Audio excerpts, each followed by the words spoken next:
tutti cari amici di Binomania, inizio questo video confermandovi che se dovessi scegliere il binocolo che ho più amato nel corso della mia vita da appassionato di ottiche sportive non avrei incertezze.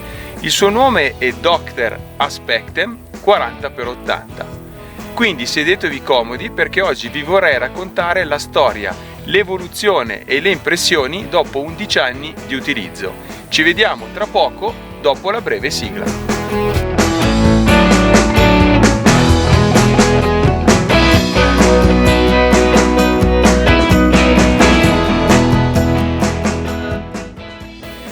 Prima di entrare nel vivo della questione mi pare utile fare una premessa storica. Docter era una nota società tedesca produttrice di ottiche terrestri di cannocchiali. La sua storia trae origine da una parte della società Zeiss, che nel 1952 aveva sede nella Germania dell'Est. Negli anni successivi, questo ramo della Zeiss si specializzò nella costruzione di ottiche di precisione civili e industriali.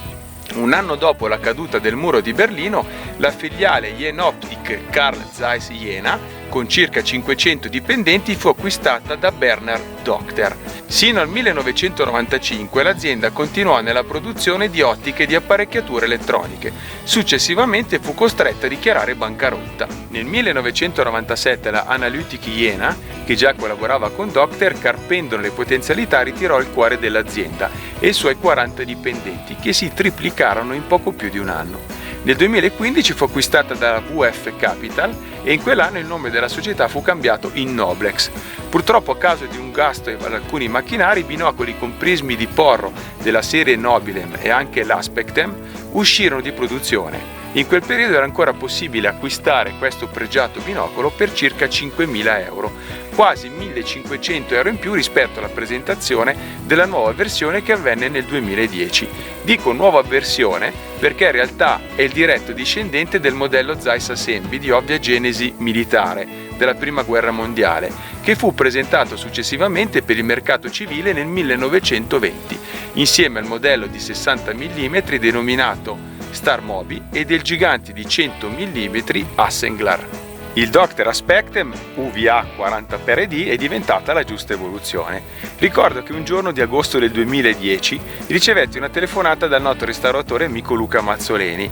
Io, lui e Corrado in quel tempo stavamo testando varie soluzioni per osservazioni terrestri astronomiche a lunga distanza, ma ancora non trovavamo pace. Luca mi confermò che la serie Aspectem era stata dotata di nuovi obiettivi ED e completata con un 40x a grandissimo campo. Proponevano inoltre l'aggiornamento con le ottiche D anche ai modelli già in commercio, quello con l'oculare zoom 20-50x e il classico 30x con 60 gradi di campo. Decisi quindi di informarvi e scrisse l'ingegnere Albrecht Köhler, il responsabile dello sviluppo e del design di prodotti Docter. Lui fu uno dei primi ingegneri che 30 anni or sono riprogettò questo binocolo. All'epoca mi confermò che in Analytic Jena esisteva un completo team di progettisti che avevano lavorato agli oculari e nuovi obiettivi ED. All'atto pratico io, Luca e Corrado non resistemmo e dopo aver contattato Dinolfi, distributore all'epoca dei prodotti Docter, attualmente Noblex, acquistammo 3 esemplari, 2 40x, uno per me e uno per Luca, e lo zoom per Corrado che necessitava di un prodotto decisamente più versatile. Come potete ammirare, il design è classico come piace a me, il peso è contenuto e varia dai 4.280 grammi della versione 30x sino ad arrivare ai 4.850 per la versione 40x a grande campo. Le dimensioni del 40 sono abbastanza compatte, il colore grigio nell'uso naturalistico non dà particolarmente fastidio agli animali, soprattutto quando si osserva nelle zone rocciose di alta montagna. La verniciatura inoltre a buccia di arancio è molto robusta e resistente ai graffi.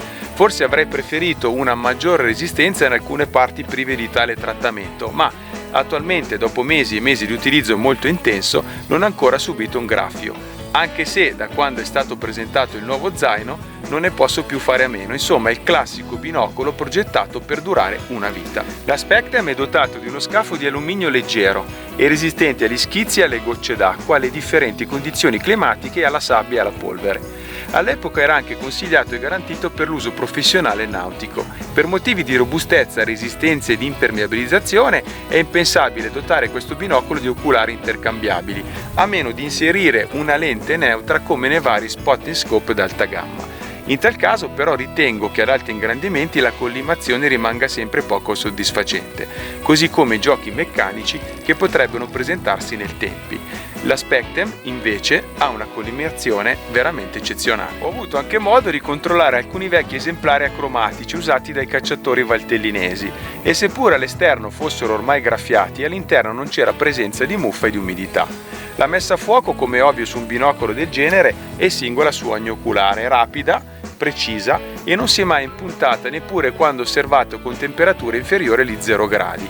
Il binocolo inoltre è dotato dell'attacco standard per cavalletti fotografici da 1/4 e da 3/8, consentendone così il montaggio su tutti i supporti disponibili sul mercato. Come anticipato, questo binocolo fa uso di 2 obiettivi AD, ossia un doppietto spaziato in aria Tele-Type Construction, dotato di una lente di Extra Low Dispersion, ossia bassa dispersione. Sono stati utilizzati dei vetri della Schott. Il rapporto focale è pari a f6, mentre la lunghezza focale è pari a 500 mm. La resa ottica, come vi spiegherò, è eccezionale. Nell'uso visuale posso senz'altro definirlo privo di aberrazione cromatica, dato che è pressoché invisibile, tranne rare eccezioni in situazioni di forte controluce. Il colore non è neutro, bensì un po' caldo, e questa è una scelta progettuale per aumentare il contrasto durante le giornate più fosche. Esemplificando, posso dirvi che anche osservando i rapaci in controluce, i contorni delle ali risultano privi di colori spuri. Lo stesso dicasi ad esempio per il pianeta Giove o ad esempio per il profilo delle montagne nevate. Nell'uso fotografico talvolta può apparire un lieve alone blu intorno al disco della luna piena, peraltro facilmente eliminabile in post-produzione. Nella fotografia naturalistica inoltre la resa è paragonabile a quella dei migliori spot in scope per digiscoping. Grazie ai nuovi oculari da 40x il campo è completamente piatto e questo significa, almeno per gli astrofili, stelline come capocchie di spillo dal centro sino al bordo. Docter dichiara una distorsione angolare a cuscinetto per l'oculare da 12,5 mm pari a 17,4%, che è un valore realmente contenuto per un binocolo con tale campo di vista, ma in grado di fornire una visione spettacolare. Seppur sia un fattore molto soggettivo, ritengo che Docter abbia creato un binocolo che fornisce una visione decisamente rilassante e naturale. I suoi obiettivi sono trattati con un trattamento MBC, Docter Multi-Top Broadband Coated, che fornisce, oltre a un ottimo contrasto, anche la completa soppressione dell'aberrazione cromatica longitudinale. Per il trattamento multistrato infatti sono stati utilizzati vari componenti, a partire dai fluoruri, ossia il magnesio di fluorite. Le componenti utilizzate sono totalmente inorganiche. L'ingegnere Albrecht Köhler invece mi ha confermato che la maggior parte dei trattamenti utilizzati dalla concorrenza fa uso molto probabilmente di componenti organici. Per questo motivo dovrebbero essere meno resistenti ai solventi e alle aggressioni esterne prodotte dall'uso rispetto ai comuni trattamenti inorganici. Nel processo di produzione Docter pulisce le lenti con dei solventi organici ed il loro trattamento MBC è in grado di resistervi senza problemi. Ora vorrei parlarvi un attimo dell'oculare. Questo è il cuore del progetto, disponibile come vedete anche in versione astronomica. È un oculare da 12,5 mm di focale disegnato da Marcel Rumenap. Ci sono 4 lenti situate prima del piano focale, mentre nel precedente oculare serie UV Wide vi erano 7 lenti, con una dalla superficie sferica. Rispetto invece all'oculare precedente, questo nuovo possiede 8 lenti, ma non c'è una particolare lente asferica. Il successo di questo oculare e il suo campo piano è dato da tutto il suo schema ottico e dal grande diametro delle componenti. Gli oculari inoltre sono totalmente impermeabilizzati, dotati di 2 passi M48 ed M42 che consentono il collegamento con le macchine fotografiche e le videocamere per riprese in stile digiscoping, nonché l'uso di filtri gialli ad esempio per migliorare le prestazioni con la foschia. L'estrazione pupillare è pari a 17,5 mm, mentre il campo reale è eccellente. Sono 2,2 gradi di campo, pari all'inquadramento a 1000 metri di una porzione di superficie di 38,5 metri e di poco quindi inferiore a quella che forniscono degli economici binocoli 25x. Solo che in questo caso l'osservatore gode di ben 40 ingrandimenti e di un relativo campo apparente molto ampio, pari a 84 gradi di campo. Questo consente una totale immersione nella scena e chi osserva attraverso il Docter 40x difficilmente ne scorderà l'esperienza. La distanza interpupillare invece è compresa tra i 56 mm e i 76 mm. mentre la messa a fuoco minima per la versione 40 ingrandimenti è pari a 15 metri, ottima quindi per la maggior parte delle osservazioni naturalistiche. Ma come va nell'utilizzo pratico? In sintesi potrei dire che è come utilizzare un 8x42 osservando a 40 ingrandimenti. Nell'osservazione di panorami, come ad esempio qui sul Monte Sette Termini, è imbattibile. Riesco a percepire perfettamente gli escursionisti che salgono sul Monte Zeda, situato a circa 30 km di distanza, oppure i cervi nei prati molto più in basso. Con un classico 8x42 posso intuire soltanto la sagoma della Capanna Margherita, che è a circa 84 km di distanza, mentre osservando con il Docter essa mostra la sua caratteristica forma ed il colore scuro che si stacca perfettamente dal fondo innevato. Devo anche confermare che seppur vi sia sempre un po' di turbolenza atmosferica in questa zona, la nitidezza e il contrasto forniti da questo strumento riescono in qualche modo a surclassare tale difetto, rendendo affascinante quasi tutte le ore questo tipo di osservazioni, seppur sia ovviamente preferibile fare uso di un siffatto binocolo al mattino presto e un paio di ore prima del tramonto. Nel caso in cui aveste bisogno di un prodotto più universale, nell'usato, anche se raramente, è possibile trovare l'esemplare con l'oculare Zoom 20-50x. Sembrerà un po' strano, ma utilizzo questo gigante anche nel birdwatching e nell'osservazione degli animali, più che altro per identificare rapaci o specie raggiungibili per il classico 10x, e molto più facilmente a livello di comfort che con uno spotting scope. Ad esempio, osservando spesso dalla torretta a 2 piani della riserva naturale Parude Brabbia, posso vedere perfettamente gli aironi all'interno di una garzaia distante centinaia di metri, con la naturalezza e il comfort di un classico binocolo 8x42. Insomma, potrei citare tante piacevoli osservazioni in questi ultimi anni: avvistamenti di aquile, osservazioni del falco pescatore a lunga distanza, oppure lo studio della nidificazione dell'aquila biancone e altro ancora. Ritengo però che il suo vero regno sia l'osservazione astronomica. Grazie ai prismi di Porro 2 e agli oculari grandangolari perfettamente corretti con 84 gradi di campo apparente, fornisce delle immagini così stupefacenti che ogni appassionato dovrebbe guardarci dentro almeno una volta. In questi anni ho avuto il piacere di provare decine di binocoli per uso astronomico, sino a quelli con 150 mm di diametro, ma le sensazioni provate osservando con la Spectem sono inconfondibili. Ho fatto osservare il cielo a vari esperti astrofili in questi anni e tutti sono sempre rimasti sorpresi dalla facilità con cui questo binocolo mostra alcuni oggetti del cielo profondo. Grazie anche al grande contrasto, le nebulosi, come ad esempio la nebulosa M1 o M78, appaiono come staccate dal fondo del cielo e talvolta pare impossibile osservare in un binocolo di soli 80 mm.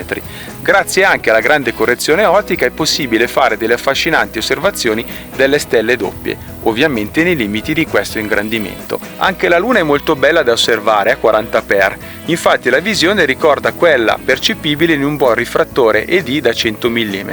L'immagine è nitida e molto contrastata e si osservano già vari particolari, come ad esempio la Rupes Recta oppure decine di piccoli crateri. Si percepisce soltanto un debolissimo residuo cromatico sul bordo illuminato del nostro satellite, proprio quello come evidente ad esempio in molti rifrattori ED di nuova generazione. Quelle visioni mi hanno più affascinato in questi anni, ma direi la Luna 40x in una notte fosca estiva con alcuni pipistrelli che, posandosi di fronte alla visione lunare, creavano una grandissima suggestione, oppure il sorgere del nostro satellite nei pressi di un albero spoglio su cui erano posati decine di corvi, ma anche l'osservazione delle Pleiadi. Penso che in tale frangente questo sia lo strumento che mi ha fornito la visione migliore in assoluto. Ma riguardo un eventuale acquisto nell'usato, quanto potrebbe valere? Innanzitutto è un prodotto un po' raro da vedere nei mercatini, di solito chi lo ha non lo vende. Tuttavia il suo attuale prezzo varia dai 3.000 euro ai 3.500, in pratica è un assegno circolare, dato che ha mantenuto dopo 10 anni il suo prezzo di acquisto. Fate sempre attenzione al prezzo dei modelli acromatici, quelli precedenti prodotti prima del 2010. Sono sempre degli ottimi prodotti, ma il loro prezzo, almeno secondo me, non dovrebbe superare 1.600-1.800 euro. Una comparativa tra il modello vecchio e nuovo ha mostrato un maggior contrasto, una tonalità più neutra ed ovviamente l'assenza di aberrazione cromatica. Sta di fatto che anche la vecchia versione al centro del campo dava del filo da torcere. In un giorno di foschia la sua tonalità, virata ancora più verso il giallo, era perfetta per entrare in profondità nella foschia. Insomma, anche il vecchietto non è male, ma la resa grandangolare del 40x è ben altra cosa. È giunto il momento di parlare dei pregi e dei difetti. Per quanto riguarda i pregi, questo è un vero binocolo. Quindi nessuna valigia di oculari, nessuna scelta di possibili oculari astronomici, nessun problema di scollimazione. Nessun treppiede ultra robusto, si trasporta anche abbastanza bene grazie allo zaino dedicato. Inoltre ha prismi di Porro 2, è grandangolare, è robusto, impermeabilizzato e nitido e contrastato. Inoltre la versione 40x ha una resa eccezionale in astronomia. Ovviamente ha anche dei difetti, non è angolato e per molti astrofili potrebbe essere un disagio. 40 ingrandimenti inoltre potrebbero essere poco sfruttabili nelle giornate molto calde come oggi. In alcuni esemplari che ho provato la gomma del paraluce, che è fatta in Cina, tende a screpolarsi. I tappi sono di plastica dura e per evitare che rovinino l'annerimento del paraluce ho provveduto a inserire del velluto nero. E ovviamente il difetto principale è che non è più in produzione. In definitiva, chi consiglio questo strumento? All'appassionato esigente che vuole acquistare un binocolo che duri una vita, all'astrofilo evoluto, all'appassionato ornitologo che esige compiere studi rilassanti su soggetti situati a lunga distanza, ma anche all'amante dell'osservazione nautica o chi deve compiere censimenti, ad esempio di ungulati, da una torretta di avvistamento. Penso che sarebbe anche uno strumento valido per tutti gli operatori professionali, guardie costiere, guardie forestali, forze militari di polizia oppure il servizio antincendio boschivo. Speriamo che Noblex trovi veramente il modo di riprodurre uno strumento del genere.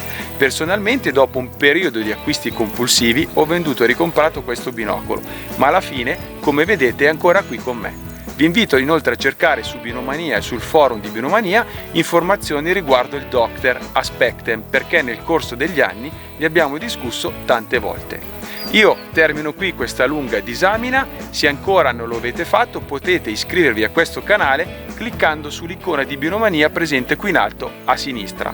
Un caro saluto a tutti da Pier Giovanni Salimbeni e buone osservazioni sia a bassi ingrandimenti che agli alti.